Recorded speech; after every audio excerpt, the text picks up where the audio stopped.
Hoje eu quero conversar um pouquinho com você sobre o ser transparente. O pensamento que mais me chama a atenção é: quantos esconderijos nós temos? Fique ligado.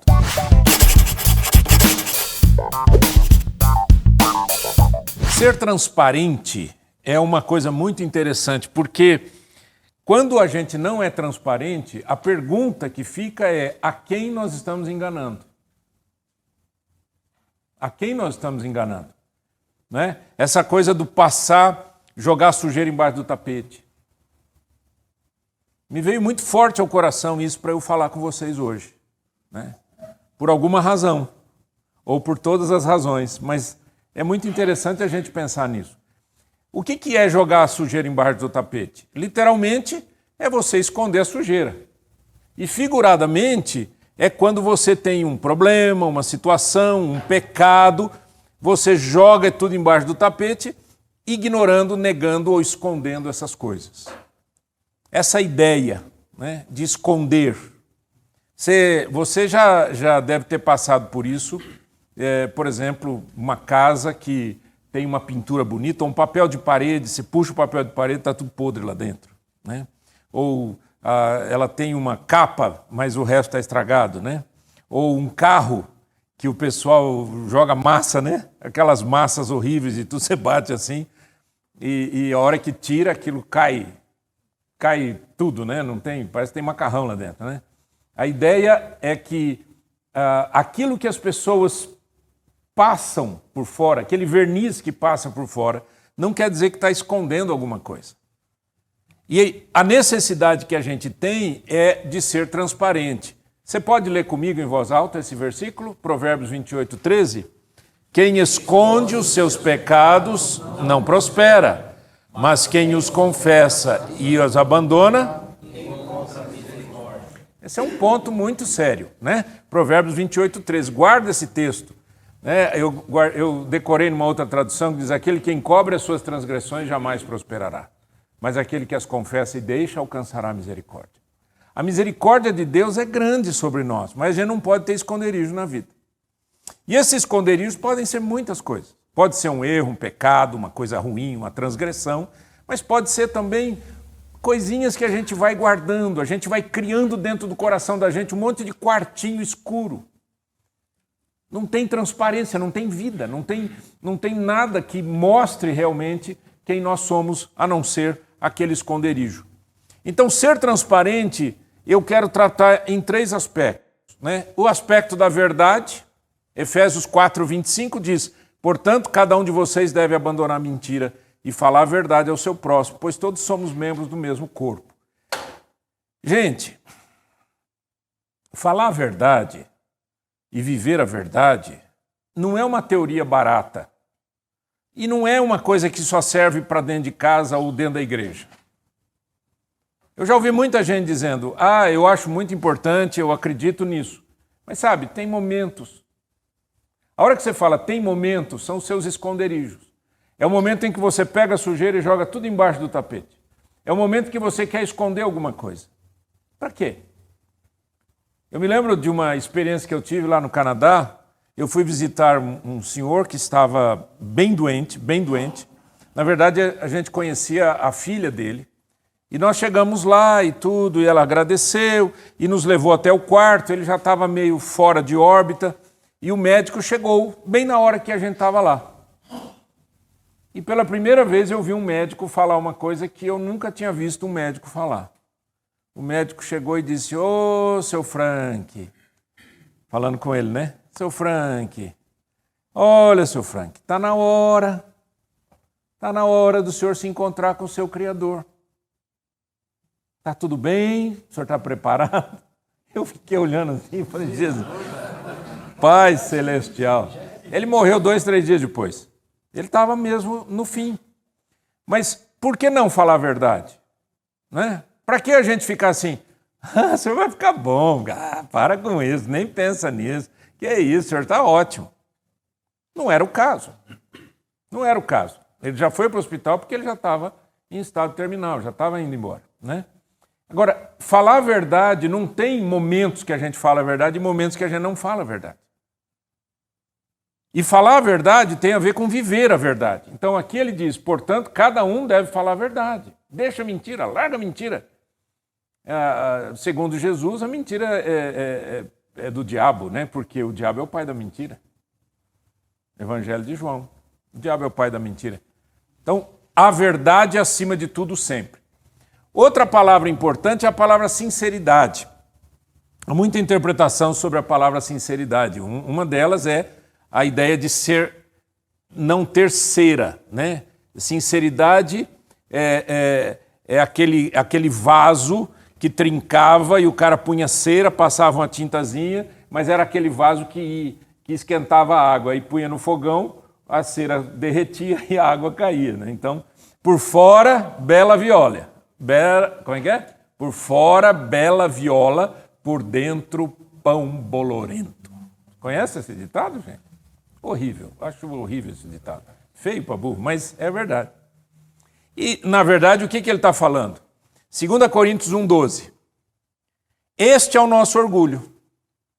A nossa consciência dá testemunho de que nos temos conduzido no mundo, especialmente em nosso relacionamento com vocês, com santidade e sinceridade provenientes de Deus. Não tem esconderijo. É isso que Paulo está falando. Ele está dizendo, olha, o meu viver no meio de vocês é um viver de santidade e sinceridade provenientes de Deus, não de acordo com a sabedoria do mundo, mas de acordo com a graça de Deus. Sabe o que é que nos motiva a manter o palavra de homem? A viver o palavra de homem? A cuidar do palavra de homem? A investir no palavra? Sabe o que é que nos motiva? É que, de alguma maneira, a gente altere o status quo a partir da nossa casa. A partir da nossa casa. Né? Você tem que entender uma coisa. Desculpa, eu não quero ofender ninguém, mas eu quero que você pense no que eu vou falar. E quem me conhece desses anos todos sabe que a hora que eu puxo a bainha aqui, puxo a faca, sai faísca. Eu quero te mostrar uma coisa, quero te dizer uma coisa. Esse negócio de você ter duas caras tem que acabar. Na igreja, aquela coisa maravilhosa, aquele homem, todo mundo gosta, aplaude. Dentro de casa é o diabo. É o diabo. A esposa fica pedindo a Deus para ele morar na igreja, para ver se muda. Ele vai mais morar na igreja, porque quem sabe você muda. Né?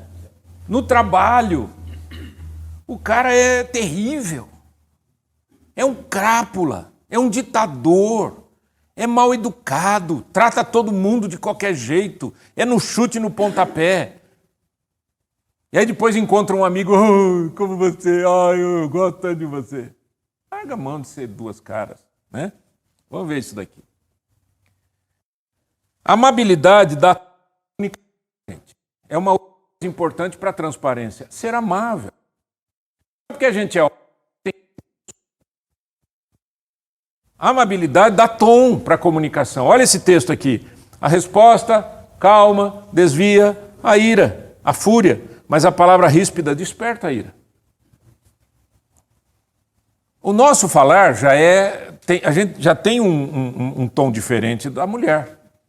Eu tenho certeza que a sua mulher sempre reclamou de você, dizendo que você fala alto. Ou que você falava alto com as crianças. Ou que você é bravo demais com as crianças. A minha falava para mim. Oh, você está muito bravo. Bem, eu não estou bravo. É o tom de voz do homem. Agora, o problema é que muitas vezes a gente não usa o tom de voz corretamente e a gente não é amável. Então a gente passa uma informação de rispidez, de grosseria, né? De ficar bravo, de ficar nervoso, de ficar vermelho. As veias aqui. Né? Ok, vamos continuar? Posso continuar? Vocês estão quietinhos, eu estou preocupado, mas vamos continuar. Desafio. Vida dupla versus vida autêntica. O desafio diário para o homem moderno. Vida dupla versus autenticidade, integridade. O que é vida dupla? Vida dupla você tem dois tipos de interesse ou dois tipos de decisão. E você vive duplamente. Tem gente que tem duas famílias. E uma não sabe da outra, né? Ou seja, uma coisa que você esconde, sei lá, vida dupla. A resposta bíblica é autenticidade, a vida autêntica, e não a vida dupla. Quer ver uma coisa? Mateus 23, 27 e 28. Olha que legal. Jesus falando: ai de vocês, mestres da lei e fariseus, hipócritas. A palavra hipócrita vem do grego, que quer dizer duas caras. Ok? Vocês são como sepulcros caiados. O que é sepulcro caiado, gente? Aquele túmulo que o nego mandou um cal em cima, né? Fica bonitinho por fora. Bonitos por fora, mas por dentro estão cheios de ossos e de todo tipo de imundície. Assim são vocês. Por fora parecem justos ao povo, mas por dentro estão cheios de hipocrisia e maldade. Isso é vida dupla. Só que ele está falando com religiosos, mestres da lei e fariseus. Ele não foi na cadeia falar com os criminosos. Ele foi falar com gente que dizia que tinha fé. Gente que se dizia exemplo de vida, de modelo de vida. Eu sempre, e até hoje, eu fico escandalizado quando eu ouço de um pastor, vou falar de pastor porque eu sou pastor, né? Não vou falar dos outros. Mas quando eu ouço, eu fico sabendo que um pastor tinha outra família, ou que um pastor tinha um amante.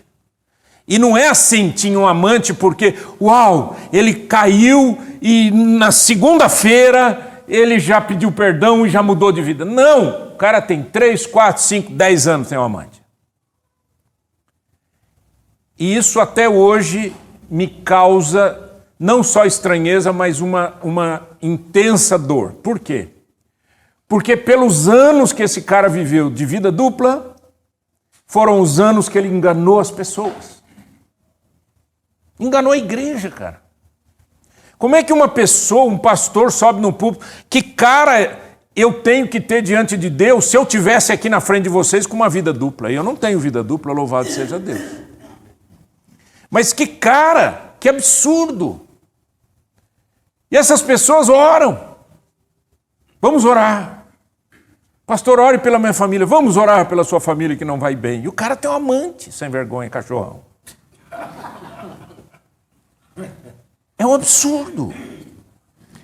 Isso é o que Jesus falou para os mestres da lei e fariseus. Mas aqui não escapa ninguém, gente. Somos todos pecadores. Certo? Então a ideia é hipocrisia ou verdade explícita? Verdade explícita sempre. Errou, peça perdão, mude de vida imediatamente. Não guarde. Não guarde. Ai, mas eu vou passar vergonha. Vai passar muito mais vergonha no futuro, se você não se arrepender. Aí sim você vai passar vergonha. Porque aí o pessoal vai fazer essa conta que eu faço. Quanto tempo que esse cara tinha amante? Certo? E lá, pregando o evangelho. Evangelho do quê? Né? Então, isso é muito sério. É muito sério. E cada dia mais nós vivemos com um mundo assim. Cada dia mais. Eu, às vezes, ouço cada frase, porque eu trabalho com executivos, com um monte de gente. E a maioria é homem, né? E eles veem que eu sou homem também, e aí rasga o verbo, né? Eu fico assim, eu fico olhando pro cara assim, tipo...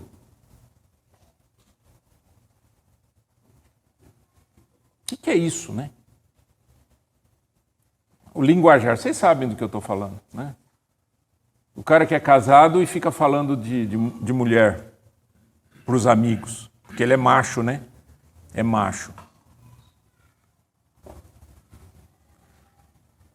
Nós temos que ser homens com hombridade e masculinidade, e não esse tipo de pessoas sem caráter. A gente tem que ser gente, mas gente que valoriza quem somos, né? A vida autêntica, em Romanos 12:2, eu peguei nessa aqui, uma tradução em inglês, diz assim: não imite o comportamento e os costumes deste mundo, mas deixe Deus transformá-lo em uma nova pessoa, mudando a maneira como você pensa. Então você aprenderá a conhecer a vontade de Deus para você, que é boa, agradável e perfeita. Você vai conhecer a vontade de Deus, que é boa, agradável e perfeita, se você permitir que Deus mude o seu coração. E mudando o seu coração, muda o seu comportamento. É isso que ele está dizendo. Não imite o comportamento e os costumes desse mundo. A mentira infernal que existe hoje é que homem é sem vergonha e homem tem que ser sem vergonha. Se não for sem vergonha, ele não é homem. Absurdo, né?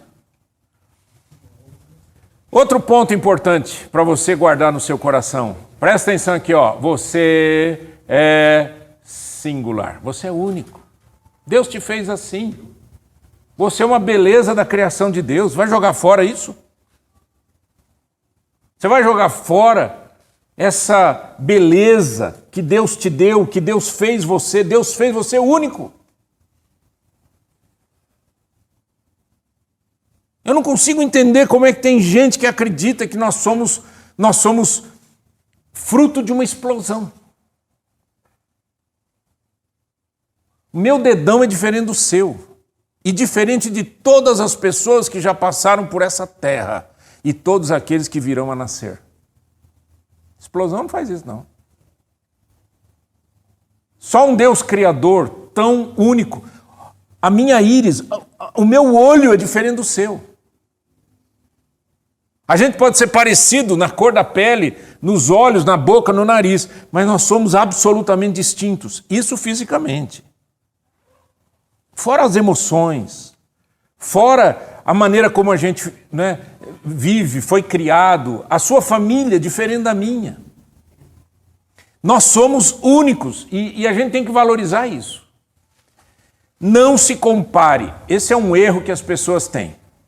E a meninada, vou falar muito para os jovens agora, né? Então, se você já não é tão jovem, fala com seus filhos e fala com seus netos e fala com as pessoas que você conhece, ok? Eu não sou jovem e eu falo com a turma mais jovem. Eu tenho que aconselhar esse pessoal. Pare de se comparar. Por causa da mídia social, das mídias sociais, as pessoas hoje se comparam. E até as pessoas que não são mais jovens. Ah, viajando, hein? Olha, mas é rico, hein? Oh, deve ter roubado a vida inteira. Por que eu não sou assim, né? Por que eu não sou assim? Olha esse outro aqui, ó. Conheci de criança. Colava de mim. O cara é milionário. O ímpio prospera e eu como filho de Deus aqui, né? Não se compare, você é único, você é belo demais, você é lindo demais. Você tem algo de Deus na sua vida que você tem que explorar. Só você tem. Então não adianta você se comparar com um cara lá, com o outro lá, com o mais rico, com o mais pobre, com o seu vizinho, com o seu amigo, com o seu parente, com o seu primo, com o seu tio. Não se compare. Não inveje ninguém. Você é único. Cada um examine os próprios atos e então poderá orgulhar-se de si mesmo, sem se comparar com ninguém. Você não precisa se comparar com ninguém. Algumas vezes já me disseram, do ponto de vista ministerial, pastoral, já me disseram direta e indiretamente, né? Dizendo assim, nossa, você viu o pastor fulano de tal, 30 anos na mesma igreja, 40 anos na mesma igreja, e você pulou daqui, pulou para lá. A ideia que eles querem me passar é, aquele está certo e você está errado. Né? Eu comecei meu ministério, fui 6 anos pastor de uma igreja, fui 8 anos pastor de outra, fui 2 anos pastor de outra, depois fui mais 6 anos pastor de outra, depois mudei para o Canadá, depois voltei para o Brasil, depois fiquei 5 anos aqui, voltei para o Canadá, fiquei mais 2 anos e pouco lá, estou aqui de novo e agora estou abrindo uma igreja. O que você vai pensar de mim? Na comparação com o pensamento comum, o senso comum. Ele é maluco. Maluco, não sabe o que quer, deve estar perdido, não deu certo em lugar nenhum, coitadinho. Está tentando, agora está tentando de novo, judiação.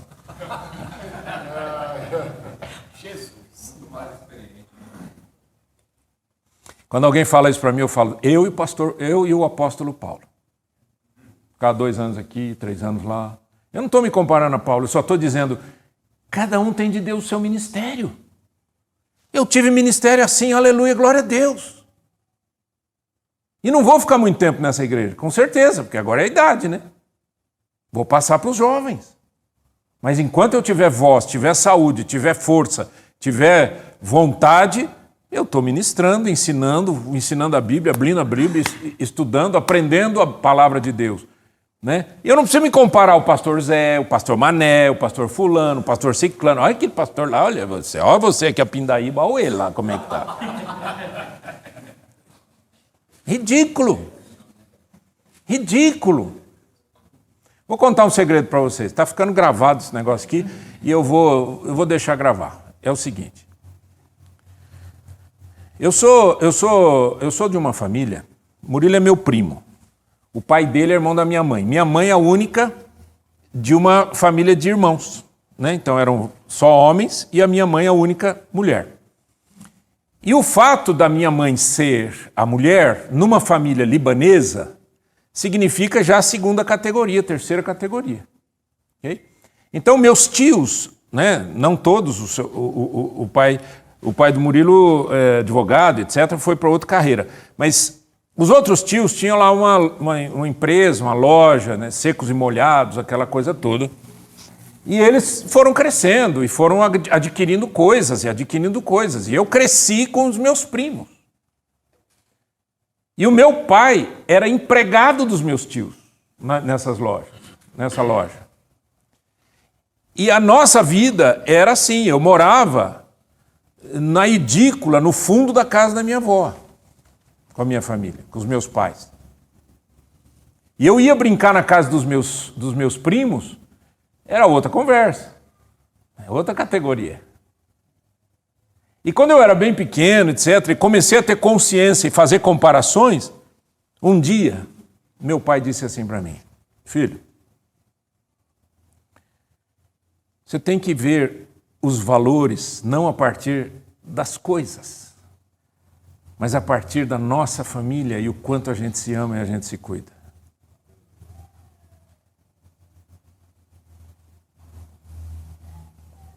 Eu cresci assim. Eu sou um ser humano, certo? Você chegar com um carrão perto de mim, eu vou dizer que carrão lindo, maravilhoso. Mas eu não vou ficar assim, ai, que vontade de ter um carro desse. Deus sabe que eu estou falando a verdade. Deus já me deu tanta coisa, Deus já me levou para tantos lugares. Deus já me fez viver coisas incríveis. Mas são as coisas que definem quem somos? Não. É o dinheiro que define quem somos? Não. O que define quem somos são os nossos valores. E como nós vivemos isso. Não se orgulhe e nem se compare. Olha só. Reconheça que tudo de bom vem de Deus. Gosta desse texto aqui? Gosto desse texto. Tiago 1,17. Toda boa dádiva e todo dom perfeito vem do alto, descendo do Pai das luzes, que não muda, como sombras inconstantes. Deus não muda, louvado seja o seu nome.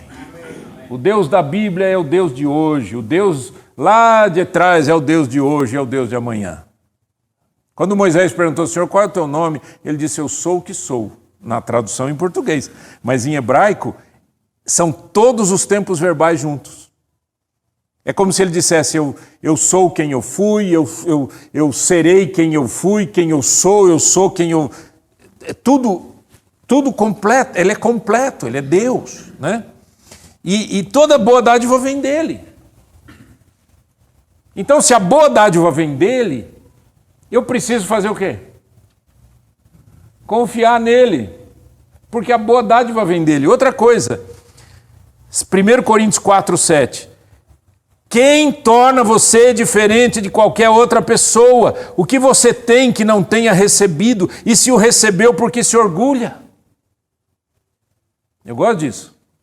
O que você tem? Você recebeu, veio de Deus. De Deus veio toda a boa dádiva. E esse Deus Todo-Poderoso trouxe você, colocou você numa família X, colocou você num trabalho Y, deu certas habilidades para você. Então por que você vai se orgulhar? Como os ímpios fazem, os pagãos fazem. As pessoas que se orgulham, que se ufanam, são as pessoas que não reconhecem que receberam e que vieram que toda a boa dádiva veio de Deus, né? E aí passa vergonha, né? Porque quem se orgulha pelo quê? Já foi em velório, não? Eu, por força de ministério, já fui em muitos. De gente conhecida e desconhecida. E sabe o que eu descobri? O cara às vezes morre com roupa emprestada. Mas nem a família quer botar aquele terno chique que ele tinha. A família vai, pega qualquer um, mas não cabe mais, rasga atrás. Vocês nunca viram isso? Rasga, fica, na frente fica bonito, cheio de flor. Atrás nem está pelado. E vai para o caixão, e vai para o mesmo buraco que todo mundo vai. O milionário, o bilionário, o pobre e o miserável. Agora, sabe o que define a história de cada um? É Cristo. Se você tem Cristo na sua vida, Jesus disse, aquele que vem a mim, de maneira alguma eu lançarei fora. Então morre o corpo, mas o espírito volta para Deus, que o deu. E você vai morar com o Senhor. Mas se você rejeitar Jesus Cristo, meu amigo, você pode ter o que você quiser. Pode ter o melhor plano de saúde, pode ter o melhor plano de vida, pode ter o que você quiser, pode encher a tua cara de bebida e olhar para todo mundo e chamar todo mundo de ridículo. Na hora que você apodrecer e os bichos comerem você dentro da terra, aí você vai ver, essa é a natureza humana, gente. Nós somos assim. Não me leve a mal. Eu estou enfatizando algumas coisas para você acordar, não dormir com esse frango que você comeu.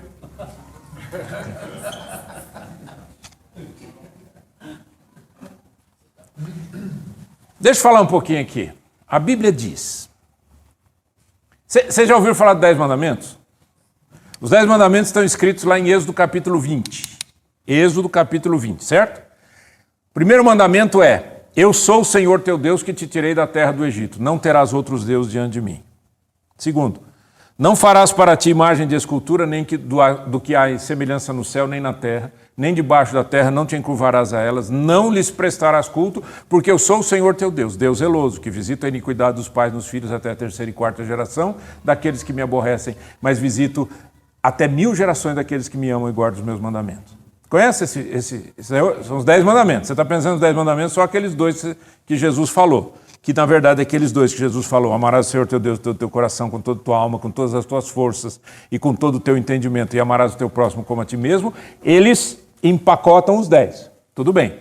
Mas ali, dentro dos 10 mandamentos, tem um interessante, que eu quero chamar a sua atenção.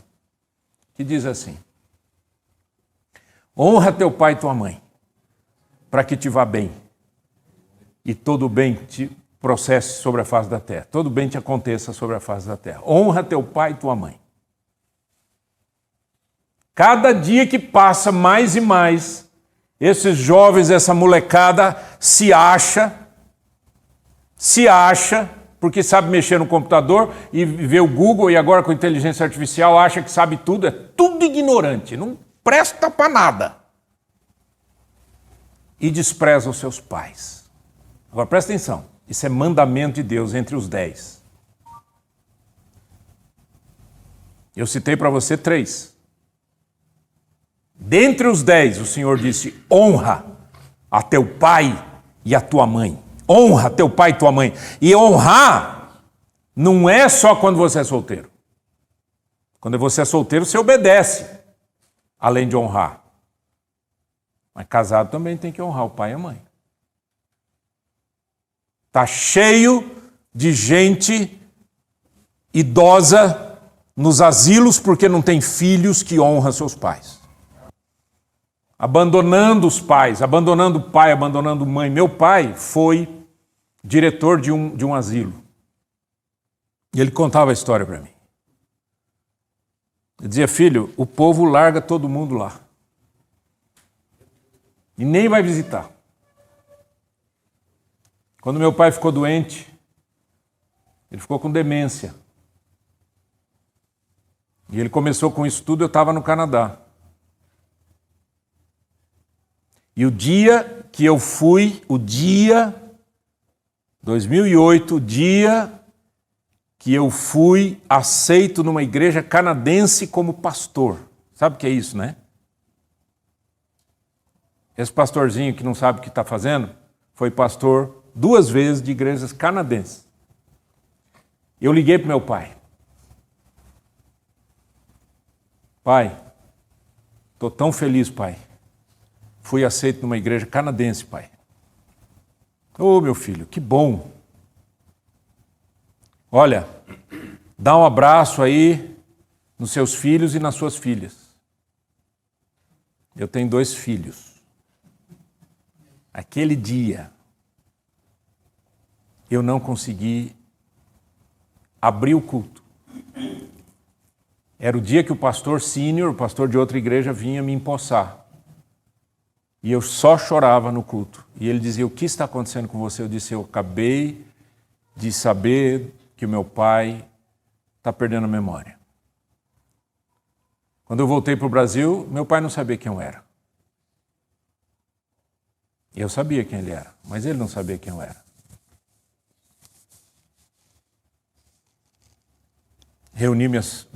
Nós reunimos 4 filhos e decidimos cuidar dos meus pais, dos nossos pais, colocando cuidadoras, cuidando deles e tal, aquela luta toda, porque você sabe que isso custa muito dinheiro.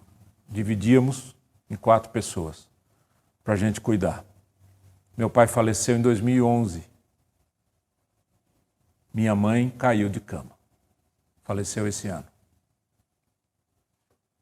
Todos esses anos, ela ficou na casinha dela, na cama dela, no lugar dela, sentando no sofá dela, porque os filhos não abandonaram. Nós não somos diferentes de ninguém. Mas a gente aprendeu que a gente tem que honrar pai e mãe. E a bênção que eu tenho certeza que nós estamos colhendo, nós 4, estamos colhendo hoje, e eu colho com os meus filhos e com os meus netos, é por causa da honra que a gente deu para os nossos pais. Amém. Guarda isso. Terceiro, não ceda a pressões sociais.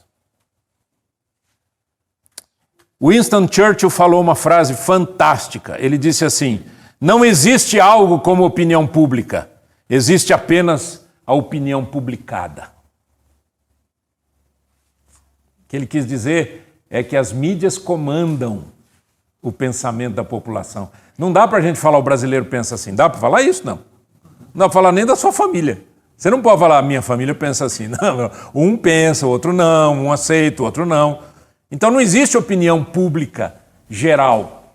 O que ele quis dizer é que a opinião publicada, ela acaba direcionando a cabeça das pessoas. Mas essa ideia de pressão social é uma ideia hoje muito maior do que era antigamente. Antigamente a gente conhecia quem? Os vizinhos. Malemar conhecia os vizinhos. Conhecia alguém da igreja, se você frequentava uma igreja. Conhecia alguém do clube, se você frequentava um clube. Conhecia alguém do trabalho, onde você trabalhava.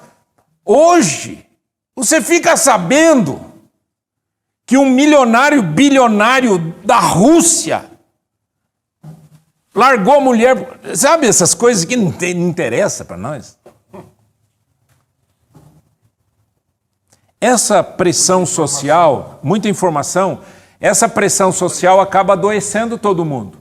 Eu estou com dó dos jovens. Os jovens não sabem para onde ir. Eles não sabem.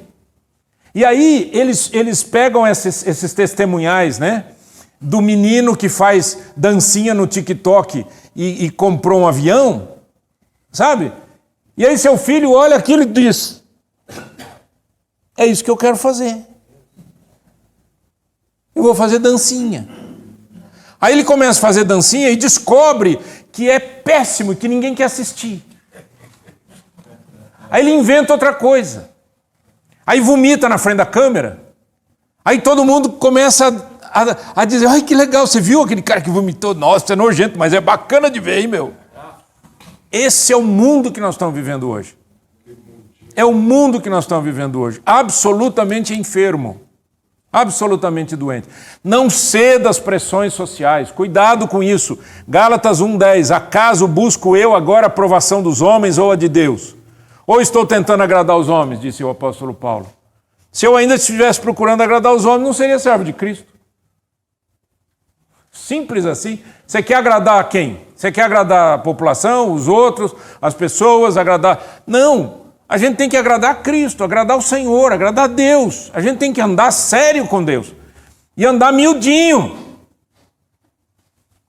Porque não é fácil viver saudavelmente num mundo doente. Não é fácil, gente. Não é fácil a gente tentar sobreviver num mundo que está enfermo. Enfermo em todas as áreas, né? A era da ansiedade. Cada dia mais as pessoas estão ansiosas, têm medo do futuro, não sabem o que fazem, estão desesperados. Meu Deus, o que vai acontecer? Né? E aí não faltam aqueles que são derrotistas, aqueles que querem ver a desgraça dos outros, né? E só conta notícia ruim. Eu tenho certeza absoluta que uma parte da sua vida vai mudar completamente pelos testemunhos que você ouviu aqui. Os 3 testemunhos. Eu digo uma parte porque a gente vai lembrar disso em algum momento. E você vai dizer, Jesus querido, é possível ter uma história nova. Não é? Por isso que a gente continua mantendo a palavra de homem aqui, ó. Segunda após segunda, né, Murilão? Segunda após segunda, estamos aqui, ó. Hoje só Deus sabe como é que eu fiz essa mensagem. Essa mensagem foi feita hoje. Só Deus sabe as lutas que eu tenho. De chegar na presença de Deus e falar, Senhor, eu não tenho a mínima ideia. Faltam algumas horas para a palavra de homem e eu não sei o que eu falo. Porque eu não quero falar. Eu quero ter intimidade com Deus. E eu quero chegar num momento em que eu posso chegar e tocar seu coração, para que você saia daqui dizendo assim, valeu a pena sair de casa, pegar frio, chegar aqui, ouvir mensagens, ouvir testemunhos e sair daqui dizendo, eu vou mudar, eu vou crescer, eu não vou permitir que o erro me engula. Isso é um erro absurdo, e o que eu vou falar aqui que fique gravado, porque eu já falei em outra mensagem. Nunca pense que um político pode salvar a sua vida. Nunca! Se você pensa assim, você perdeu a fé em Cristo. Ok? Está entendendo ou não? Quer que eu repita? Nunca! E outra, nenhuma igreja tem o direito de fazer qualquer tipo de campanha política.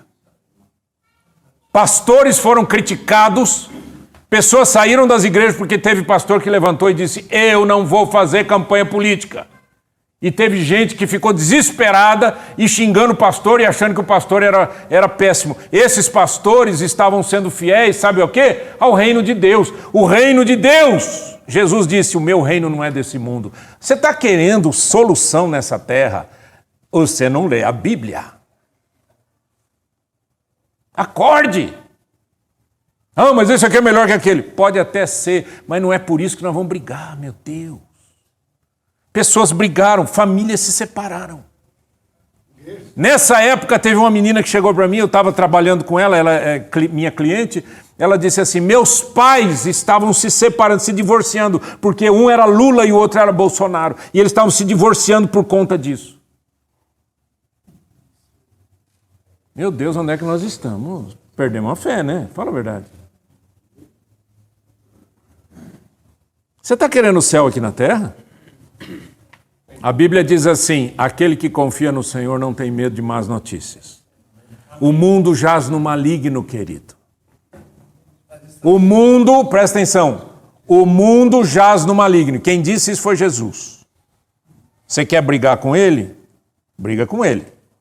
Ele disse: o mundo jaz no maligno. Então o que isso significa? Significa que esse mundo está comprometido com maldade, está comprometido com mentira, está comprometido com a injustiça. Você pode gostar mais de um, mais do outro. Você é meu irmão em Cristo, eu amo você. Um dos queridos irmãos que eu tenho na fé, um dia chegou para mim, muitos anos atrás, ele falou: pastor, eu sou petista. Eu falei: Deus te abençoe, vamos continuar aqui, tem muita coisa para a gente fazer na obra de Deus.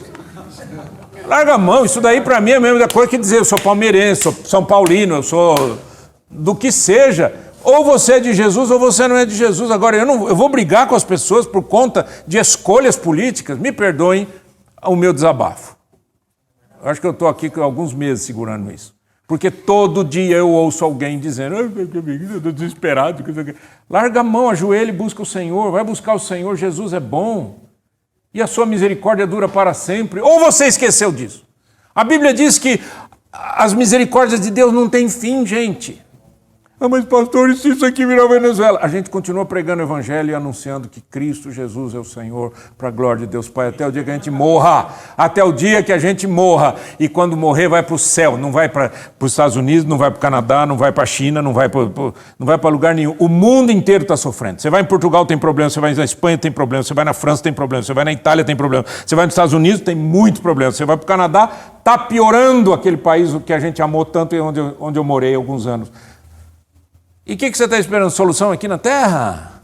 O manual está na gaveta, né? Está na gaveta, ninguém falava. Amém. 8:01. Pequei, perdão. A nossa reunião não pode passar das 8. Vamos ficar em pé, queridos. Algumas pessoas me perguntaram, eu vou pedir só um minuto para dar essa informação. Algumas pessoas me perguntaram assim: pastor, você mandou uma mensagem lá no grupo e tal sobre a igreja que vocês vai abrir. Aliás, a nossa igreja vai ter a sua inauguração dia 3 agora, domingo. Você é mais do que bem-vindo se puder estar conosco domingo às 10 da manhã, tá? E eu mandei lá dizendo assim: ó, gente, eu encontrei aqui uma oportunidade de cadeira, não sei o quê, se vocês quiserem colaborar. Lembram disso? E algumas pessoas me pediram o Pix da igreja, não é meu não, é da igreja. Se vocês me permitirem, eu ponho no grupo, para não esquecer ninguém. Mas você não vai se sentir obrigado a nada. E não vai dizer: nossa, agora a palavra do homem é da igreja. Não é. Isso aqui continua aqui, nós vamos continuar a reunião aqui. Toda segunda-feira nós vamos estar aqui. Lá é outra coisa. Mas se você quer nos abençoar, nós encontramos cadeiras a um preço muito bom dentro de uma fábrica. Na verdade, a fábrica alugava a cadeira e era um lote muito grande, voltaram as cadeiras que eles alugaram e agora estão queimando. Cadeira que custa R$300 está vendendo por R$60. E eu tenho que comprar. É uma cadeira de ferro com estofado.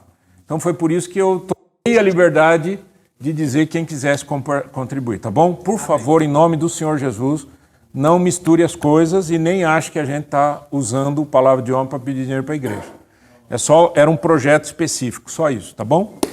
Pai querido, em nome de Jesus, eu te agradeço por essa noite. Deus, te peço perdão se eu falei coisas que eu não deveria, por alguma vontade muito grande do meu coração, mas o Senhor sabe da minha sinceridade contigo, que é ver as coisas do Senhor de um jeito diferente. É ver as coisas do Senhor do jeito que a Tua palavra ensina e não do jeito que a gente gostaria que fosse. Então ajuda-nos, Pai, a sermos homens transparentes, a não termos, Pai, esconderijos. Ajuda-nos a não termos vida dupla. Ajuda-nos, Senhor, a não sermos mentirosos nem para nós mesmos, nem para ninguém, mas a sermos homens de verdade, que amam a Deus de todo o coração e que querem viver uma vida melhor todos os dias. Em nome de Jesus. Amém e amém.